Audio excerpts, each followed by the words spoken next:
Banaza, a run-of-the-mill merchant, is unexpectedly summoned to a bizarre kingdom, where he is inexplicably chosen as the 198th candidate for hero. This selection puzzles him greatly, as he's merely a normal merchant with no extraordinary qualities. Despite his confusion and objections, his attendant can only inform him that his selection was for the purpose of battling the demon lord. Though he was nothing more than an ordinary merchant in his former life, in this land of magic, being chosen as a hero candidate endows him with divine strength. The attendant then leads Banaza to a talent assessment. Upon touching a mystical orb, all of Banaza's information is displayed for everyone to see. The crowd's faces reveal stark disappointment. Banaza's stats are only marginally better than those of an average human. At this moment, the atmosphere shifts dramatically as the true hero candidate emerges, eliciting cheers and adulation from everyone. They throw an extravagant feast in his honor, ignoring Banaza, who is left to wander alone in the palace corridors until the following morning. The next day, Banaza reunites with the maid who initially guided him. She is utterly shocked to see him still in the kingdom, as typically, candidates who fail to meet the standards are sent back to their original world. However, this only happens while the summoning gate remains open, which it no longer is, trapping Banaza in this new world. In a gesture of responsibility, the king decrees that Banaza is allowed to reside in the northern part of the kingdom's forest. Before his unexpected journey to this world, Banaza was a particularly benevolent merchant. He was known for his kindness towards fellow merchants, a rarity in his trade. He was willing to pay fair wages for their services, which earned him both their respect and affection. This kindness sparked rumors among others, labeling Banaza as hypocritical, but he paid little heed to these murmurs. His generosity had won him the love of the merchants, who willingly worked for him. But just as they pledged their service, Banaza was whisked away to this new, alien world. Returning to the present, Banaza, under the king's orders, is escorted by a stoic royal guard to the Delavara forest. Before departing, the guard cautions Banaza to stay vigilant, warning of the presence of the demon lord's army in the area. Banaza's only possessions are a magical bag containing a modest amount of gold for his journey and a few rudimentary weapons. While inspecting these items, he is suddenly attacked by a creature known as a smile. Reacting instinctively, Banaza grabs a sword and slays the creature. Immediately after, a series of notifications appear, informing him of a sudden increase in his level and the acquisition of a multitude of diverse skills. Banaza, still oblivious to the nature of the creature he had just slain, was intending to find a village to rest. However, a notification suddenly appeared, informing him that the forest was severely corrupted. It offered Banaza a choice, to purify the forest or not. Unsure of what purification entailed, yet driven by curiosity, he chose to proceed with it. Meanwhile, at the royal castle, the eldest princess was fuming over her father's lack of responsibility towards Banaza. The king, however, appeared indifferent to the issue. He explained that summoning heroes was an expensive endeavor, consuming vast amounts of money and resources, and what he had provided Banaza was the extent of his obligation. Suddenly, a flustered soldier rushed in with news: someone had just executed a high-level purification spell. The king initially thought it was the work of the newly arrived hero. However, learning that the purification originated from the northern forest, not where the hero was, both he and the princess were taken aback with surprise. Purification magic is among the highest level of spells humans can use against demons. Typically, it requires substantial resources, and multiple mages must perform it simultaneously. Yet Banaza, with a mere flick of his hand, had unwittingly annihilated the entire demon lord's army in that forest. Outside the forest, Banaza was unaware of the consequences of his action. The magic had flared up and then vanished instantly, and the constant stream of notifications on his display started to annoy him. He quickly dismissed them, hoping he hadn't caused any serious trouble that would lead to his being summoned back to the capital. At that moment, another notification appeared, offering him the ability to alter his appearance. Driven by curiosity, Banaza tested it and transformed into a girl. Realizing the disadvantages of a female body, he designed a new identity for himself. Combined with the clothes provided by the king, he now closely resembled a native of this kingdom. Banaza's next step was to return to the capital. He had noticed his ability to use teleportation magic, and with a snap of his fingers, he was back in the capital, though this magic only worked within the confines of this world. He had attempted to teleport back to his original world, but unsurprisingly, it was not possible. Feeling somewhat disheartened, Banaza decides to embrace his new identity. He realizes he needs to do something to earn his living. Remembering the profession of adventuring, he follows the instructions on his notification board to the Adventurers Guild in the capital. There, he registers under a pseudonym as a new member. Just after completing his registration, Banaza notices a young girl wandering around the guild, asking everyone to escort her to the Delavara forest. However, no one is willing to accept her request as the forest is a 20-day journey from the capital, and the girl doesn't have enough money to pay for their services. Banaza sees this as his first mission and steps forward to offer his assistance, having just returned from there using teleportation magic. At that moment, a female knight confronts Banaza with her sword drawn, suspecting him of harboring ill intentions toward the girl, as no one would accept such a challenging task without a motive. To clear the misunderstanding, Banaza invites her entire team to accompany him, and with another snap of his fingers, he teleports them all to the Delavara forest. It's only then that the female knight believes Banaza and kneels to apologize to him. Banaza, however, isn't overly concerned. Suddenly, a notification pops up, revealing that the young girl is actually a demon. Before Banaza can react, the knight's team draws their swords on the girl. They had already known her true identity. Unfazed, the girl transforms into a gigantic wolf, introducing herself as Funli, the younger sister of Fengarl, one of the demon lords for heavenly kings. She declares her intent to make them regret their actions. The female knights, who were initially eager to slay Funli, are now trembling with fear in the face of her overwhelming aura. The idea of confronting a relative of one of the demon lord's 4 heavenly kings was something they had never anticipated. They had accepted this mission believing Funli to be just an ordinary demon, based on their intelligence reports. Meanwhile, Funli's attention is solely on Banaza. Her aura, potent enough to suppress any human, seems to have no effect on him. Perceiving him as a threat, Funli directly targets Banaza first. Banaza, startled, quickly pulls the female knight aside to dodge Funli's attack. He realizes that staying there would only hinder his actions, and at this point, running away seems futile. Funli's speed greatly surpassed Banaza's, compelling him to switch to a different tactic. Quickly utilizing teleportation magic, Banaza transported the entire group of the female knight back to the capital, while he remained behind. This confused Funli, who couldn't understand why Banaza would stay behind and potentially face death.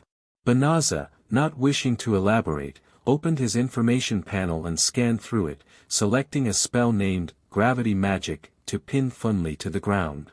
Funli was startled and struggled against the force. She was indeed powerful, and Banaza could feel her magical energy fighting against his. The gravity magic couldn't hold her down for much longer. At that moment, the system suggested Banaza use a slave magic on Funli to stop her, but he firmly refused, as he never believed in forcing anyone to work or follow him. With all his might, he finally managed to subdue Funli. Exhausted, Funli yelled at Banaza to just kill her. However, Banaza had no intention of doing so. His initial plan was merely to stop her. He withdrew his magic and revealed to Funli that he was from another world, indifferent to whether she was a demon or a human. Banaza's kindness unexpectedly made Funli laugh. She transformed back into her human form and acknowledged Banaza as her master, insisting on serving him. If he refused, she would have to die, as it was a matter of pride for her wolf tribe. Left with no choice, Banaza agreed to let her follow him. Depleted of her magical energy, Funli fainted and didn't wake up until the evening. Banaza felt awkward being called master by Funli, so he proposed that if she didn't mind, she could become his wife instead. The prospect of marrying someone as powerful as Banaza was gladly accepted by Funli. Meanwhile, in the southern forest, the blonde-haired hero leading the army against the demon lord's forces was suffering a crushing defeat. Returning to the capital, the hero had to report the defeat to the king. Instead of showing remorse, he was visibly irritated and blamed the king, claiming that the army provided to him was too weak to be of any help in the battle. After venting his frustration, he promptly left. The king's closest advisor, who was also present in the battle, relayed the entire situation to the king, asserting that the blonde-haired hero was excessively weak. He pointed out that the hero would flee at the slightest sign of danger and blame others for his shortcomings. The king was at a loss on how to handle this since the hero was already recognized by others. He hoped the hero would level up and help the army fight the demon lord. Meanwhile, the hero was extremely dissatisfied. Despite a month of rigorous training, his stats hadn't improved at all. What should he do next? A maid encouraged him, prompting him to demand she lead him to the castle's treasury. He needed more weapons for self-defense. A week after returning to the capital, Banaza spent his time introducing Funli to human society. Now his wife, she couldn't live like she did when she was a demon. While selecting jewelry for Funli, Banaza came across a recruitment notice for rescuing adventurers trapped in the northern forest by a pack of ferocious beasts. He wondered why the blonde-haired hero hadn't dealt with this issue. Noticing Banaza's curiosity, Funli explained that although the blonde-haired hero might be strong compared to humans, he was insignificant against demons. She expressed a desire to fight the beasts in the forest, but Banaza was reluctant to get involved, unsure of their strength.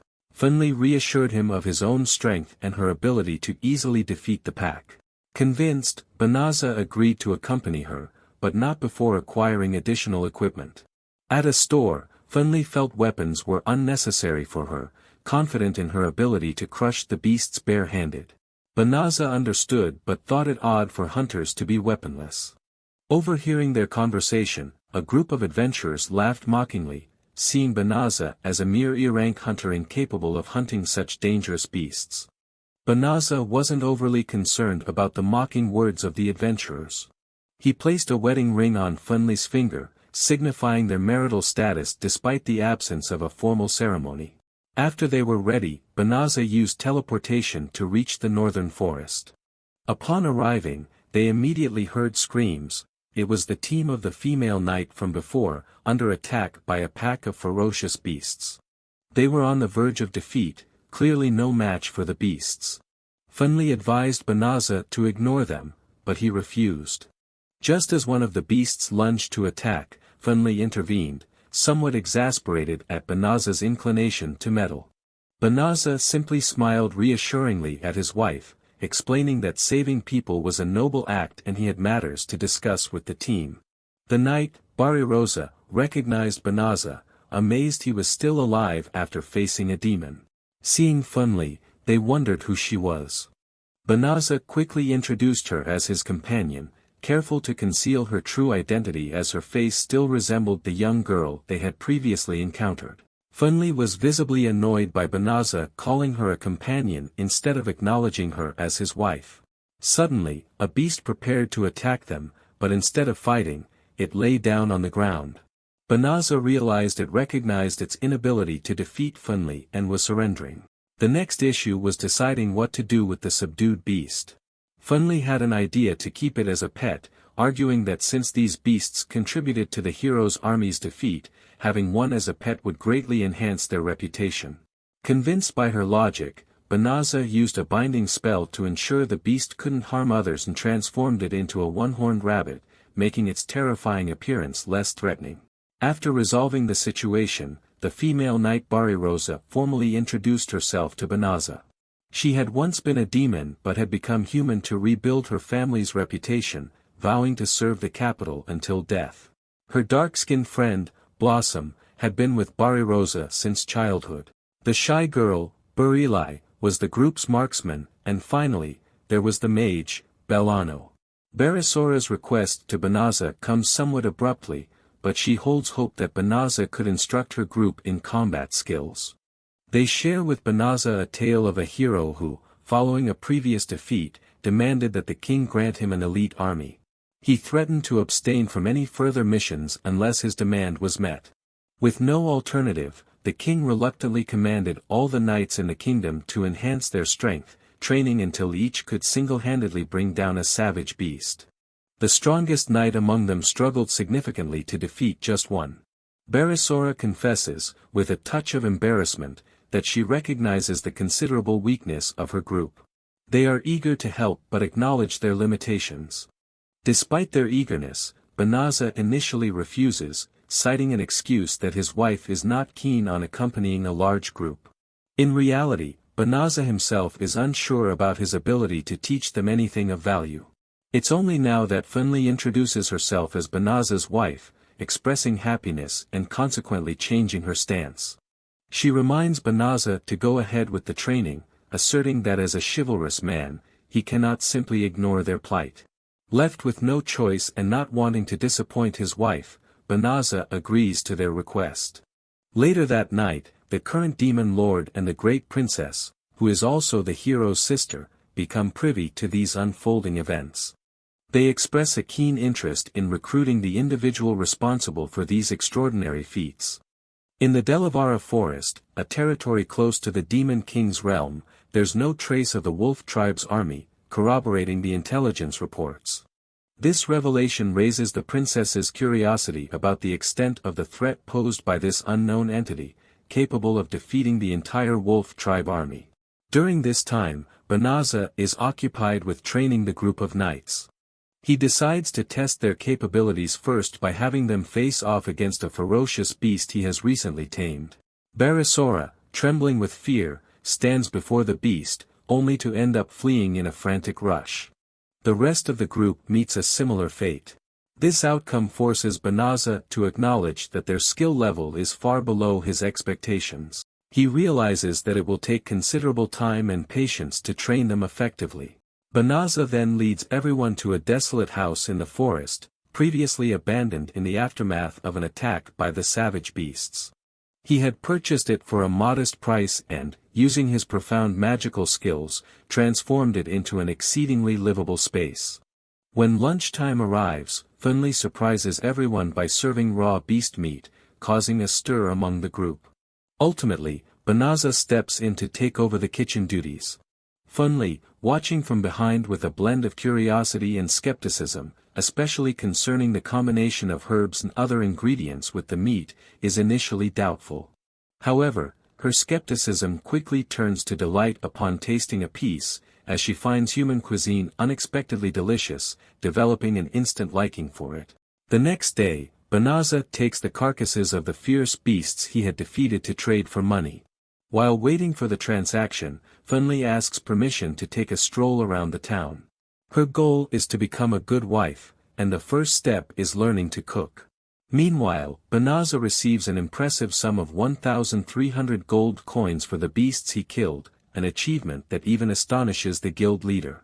She then offers Banaza a deal to serve under the hero, promising fame and wealth, but Banaza declines as he has no interest in battling the demon race. After finishing his business, Banaza goes outside to look for Funli, only to find her in a terrible state, almost as if she had been in a fight. In reality, Funli was practicing cooking, and since it was her first day, she made mistakes in every attempt, but she didn't lose heart. A month later, Blossom had created a large forest full of vegetables for Banaza. Funli was training the archer Barilai, who was still hesitant to shoot even a multi-eyed chicken, a sign she still had a long way to go in her training. Banaza was coaching the mage Belano, whose magic was still weak. Every time she tried to concentrate her magical power, she ended up feeling sick. So, Banaza upgraded her recovery ring with his magic, solving that problem. However, over the past month, their life had become too peaceful, and Banaza could sense their dwindling desire to fight, making him wonder if he should continue their training. At the end of the day, Funli surprises the household with a meal entirely prepared by her, marking her first success in becoming a good wife. The family enjoys a pleasant dinner together, unaware that a servant of the Demon King is lurking outside, observing them. Eventually, Banaza brings the servant inside. Funli introduces her to everyone, causing a mix of fear and confusion among the group. Eulimenus, the servant, is especially baffled at how Funli could live among humans. Earlier, Funli had detected